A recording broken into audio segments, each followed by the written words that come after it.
Yes, thank you for being here. My name is Meredith Loftus, and I live at 2524 Jefferson Avenue in Knoxville, Tennessee, 37914 in the Park Ridge neighborhood.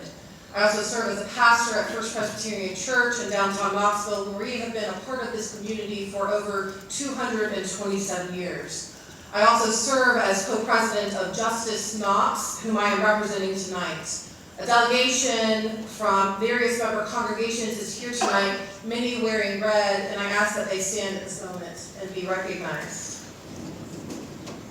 Thank you.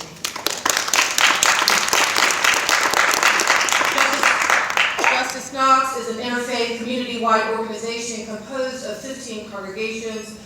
We build people power to address serious problems within our community. Justice Knox fully supports the Volunteer Ministry Center's proposal for supportive housing on East 5th Avenue, including the city's proposed rezoning and transfer of property to the VMC. I also know that neighbors in Park Ridge, there are many of us who support this proposal from that neighborhood. Justice Knox knows from the stories that we have heard in all of our congregations and the research that we have conducted in both our mental health and housing campaigns that we need supportive housing and we need it now. And so we are extremely disappointed that you have delayed this vote. We understand that part of the VMC making this happen financially is dependent on VMC taking possession of the property by the end of this year. Even if the project is in jeopardy, people will continue to sleep on streets for almost 3 more months because of this delay. I am angry that when I walk outside my church, it is not unusual for me to encounter a half dozen or more people camped out in our large tunnel, which has become a haven for people experiencing homelessness. I am angry because these people should not have to exist on a square of concrete. This is not only shameful, but it is inhumane.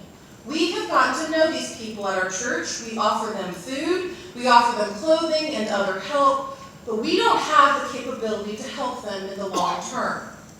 Not only have I seen homelessness at my church, but it has personally affected my neighbors and me in Park Ridge.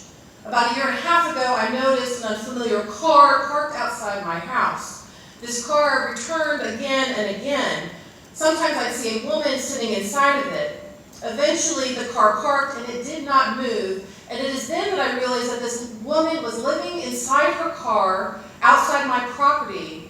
And this concerned me very much. One, I didn't know her, I didn't know her situation, and there's no reason for her to live inside her house, inside her car, especially when it is becoming very hot. And so a neighbor and I met her and learned her story. I know this woman. Her name is Evelyn. Evelyn is homeless and she struggles with severe mental health issues. But she felt so unsafe at the shelter she'd been referred to that she chose instead to live on the street in her car in front of my house. This is shameful, this is inhumane, and this is inexcusable. We need this affordable, safe housing for some of our most vulnerable neighbors. People living on the streets cannot wait. This land in the Park Ridge neighborhood is situated well to access the bus line, as well as services such as the VMC in downtown Knoxville. With Justice Knox and others in my neighborhood, I am in favor of this ordinance and the VMC's proposed project. Thank you. Thank you.